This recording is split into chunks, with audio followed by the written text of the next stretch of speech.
A sacar un cacho. No quedó nadie. ¿Otra vez? Es como la otra vez. No quedó nadie. Lucho. No quedó nadie, se fue en todo el pago de la hoja. Nada del otro lado, ahora es menos que el. La verdad es que de aquel lado. Sí. Ensayo de dureza. Seguramente va a ser el próximo ensayo que van a hacer. Oh, esta parte. Le voy a mostrar después un video de una clase en la que hay menos gente. Y que pasa algo muy chistoso. ¿En qué clase? La de septiembre. A ver, ¿en la de qué? Sistemas.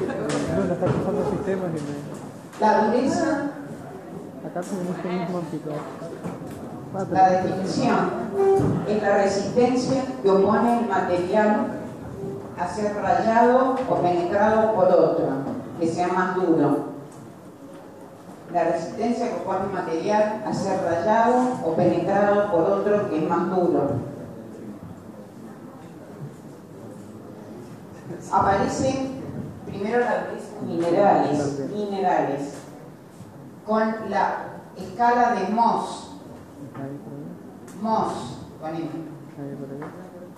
La escala de Mohs es del 1 al 10. Existen cambios, ¿no? 1 al 10. Desde el talco hasta el diamante. Se dice que en esta escala el diamante es el más duro. Podemos decir que es el material más duro de esta escala y en general. El de máxima dureza es el diamante. Cuando veamos materiales cerámicos, vamos a ver que, por ejemplo, el nitruro de boro tiene una dureza parecida. Son cerámicos avanzados. Igual que la circonia y la alúmina juntas, o sea, cerámicos, nos dan dureza bastante grande. Los cerámicos son los materiales más duros de los que vamos a ver, ¿no? Pero el diamante lo vamos a estudiar dentro de cerámicos porque tiene una estructura similar a los materiales cerámicos. El más duro, ¿qué significa? Es el diamante, es el más duro. Este va a rayar a cualquiera de los anteriores. Pero, por supuesto, que ninguno de los anteriores va a rayar al diamante, que es el más duro. Bueno. Hay otras escalas que son similares, siempre el diamante es el más duro. Hay la dureza en minerales, en materiales de este tipo, de minas, se toma de la siguiente manera. Generalmente se aplica una carga de 20 gramos sobre un penetrador, que es una punta cónica o piramidal de diamante, una punta de diamante cónica o piramidal, y se hacen rayas, aproximadamente 10 trazos paralelos, donde se mide el ancho promedio en micrómetros. El ancho promedio de cada raya, ¿no? Entre estas 10, ¿cuál es el promedio del ancho de todas las rayas? Entonces, una forma de determinar la dureza en los minerales es saber que al aplicar una carga de 20 gramos, lo que se hace es medir el ancho promedio de los 10 trazos que hago con esta punta cónica o piramidal de diamante. El ancho promedio de estos trazos es una medida de la dureza de los minerales.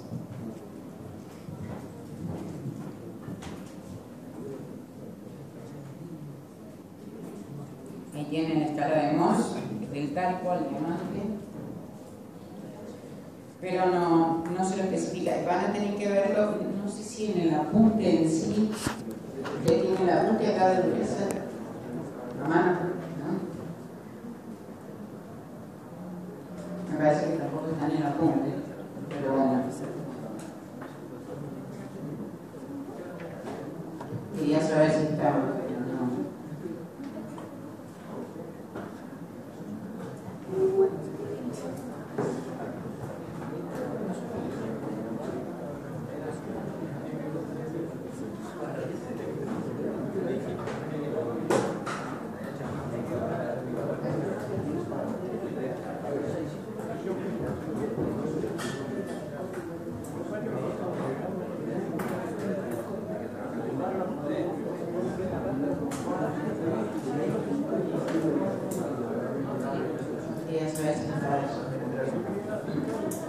Bueno, en general, les comento lo siguiente.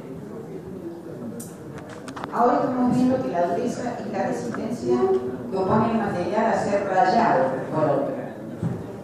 Pero en general, la dureza de cualquier material se saca como la resistencia que opone el material a ser penetrado por otro que sea más duro que él. La resistencia que opone el material a ser penetrado por otro más duro, produciendo una deformación o una impronta, que es una medida o un índice de dureza del material, de la dureza del material. Entonces ahora vamos a ver cuáles son los métodos que se hacen en función de esto.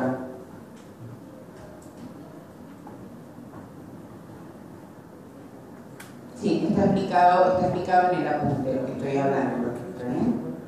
Muy bien, está explicado en el apunte, sí, o sea, está todo bien. Los métodos que se basan en la resistencia que opone el material a ser penetrado por otro más duro son dureza Rockwell, dureza Brinell, Vickers y dureza Knott. La dureza Knott sería microdureza. Entonces voy a tratar de explicar cada uno de estos métodos y les voy a decir, a ver, cuál es la amplitud con la que podemos ver esto. La idea sería aproximadamente determinar para qué cargas se aplican en cada caso, qué cargas, qué penetradores tienen, hasta qué valor de dureza Brinell, por ejemplo, debo utilizar y cambiar a Rockwell, por ejemplo, para materiales más duros.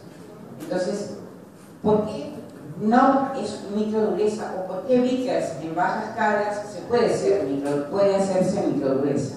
Todo eso es fundamental a la hora de determinar la dureza de un material.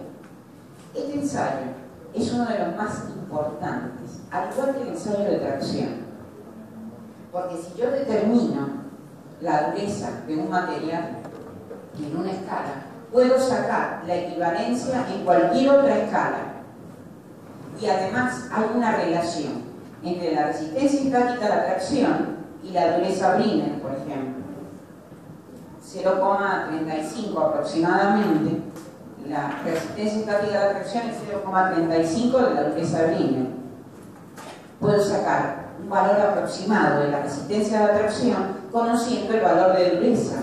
Y me estoy evitando un ensayo destructivo como el de tracción. Fíjense la importancia que tiene. Hay muchísimas normas para poder ver la calidad, controlar la calidad de los materiales, por ejemplo las gomas, los plásticos. Lo primero que especifican es la dureza Short, por ejemplo, en ese caso, ¿no? Y lo primero que especifican, si la cumple, se sigue con los otros o no. Pero sería uno de los ensayos más importantes de descarte de un material respecto de otro. Y uno de los más simples, porque la impronta que produce, o la deformación que produce un penetrador sobre un material es muy pequeña. Se considera casi un ensayo no destructivo, donde no le causo más que una pequeña marquita a la superficie del material y tengo casi todas las propiedades que necesito del material. Bueno, comenzando con el ensayo del Brinell. Hola, ¿cómo estás? Los chicos me pidieron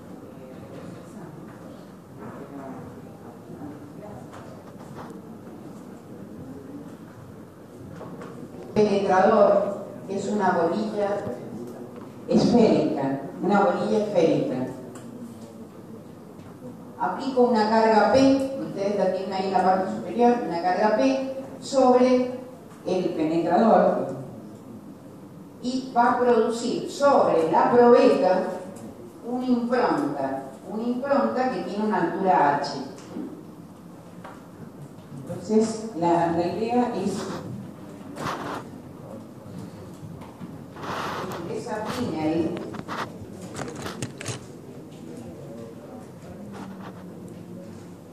se aplica una carga P sobre el penetrador. Suponemos que es una bolilla de acero, que puede tener diferentes diámetros. Penetra en el material una altura H. Nosotros tenemos el diámetro de la bolilla sobre 2 acá. Acá se produce una impronta, que es la zona rayada, donde el diámetro de esa impronta es D minúscula sobre 2. Y la dureza Brinell se especifica como la carga, se calcula como la carga aplicada respecto de la superficie de impresión. La superficie de impresión es esta superficie, causada por la esfera sobre la superficie de la probeta. Entonces, vamos a calcular este casquete, ¿verdad? Que va a ser pi por el diámetro de la bolilla por la altura de penetración. Y la altura de penetración es la diferencia entre el radio de la bolilla, que es diámetro sobre 2, menos este valor. Sería así el triángulo. Este es el diámetro de la bolilla sobre 2, el diámetro de la impronta, y este es A. Entonces, el radio de la bolilla menos A nos va a dar la altura de impresión. ¿Está bien? Siendo A, lo podemos calcular por Pitágoras directamente. 2 al cuadrado es A al cuadrado más D sobre 2. Entonces, A al cuadrado es D sobre 2 al cuadrado menos D minúscula sobre 2 al cuadrado. Nos queda que es raíz cuadrada de D sobre 2 al cuadrado menos D sobre 2. Bueno, reemplazamos en la fórmula el H. Va a ser D sobre 2, que lo tengo acá, menos el valor de A, que lo acabo de sacar, como D sobre 2 menos D sobre 2. Si lo reemplazo en la fórmula más importante, que es la de dureza Brinell, la dureza Brinell va a ser la carga aplicada. Este 2 lo puedo llevar arriba y me quedaría pi por D, y el H lo reemplazo por D menos la raíz de D al cuadrado menos D al cuadrado. Esta es la fórmula teórica de dureza Brinell, donde necesito la carga aplicada y el diámetro de la bolilla, también el diámetro de impresión en este caso. Los diámetros de bolilla pueden variar. Acá lo dice. Pueden ser 2,5, 5 o 10 milímetros. El diámetro puede ser 2,5 o 5 o 10 milímetros. Esos 3 tipos de bolillas se pueden utilizar para dureza Brinell. Y las cargas aplicadas pueden variar hasta 3.000 kilos aproximadamente. Eso es importante porque este es el único método que puede aplicar tantas cargas. Porque realmente llegar a 3.000 kilos no lo podemos hacer con un durómetro. Nosotros tenemos varios durómetros en el laboratorio y lo máximo que pueden dar son 300 kilos. Si necesitamos 1500 kilos, por ejemplo, tenemos que ir a la máquina de ensayo, que es la que han estado usando hasta el momento, y tienen que ir aplicando cargas mayores. Y vienen los penetradores esféricos para la máquina de ensayo. Si queremos aplicar más de 300 kilos, lo hacemos con la máquina. Y luego medimos cuál es la impronta. La impronta, ese caquete esférico, lo vamos midiendo, medimos los dos diámetros perpendiculares del caquete.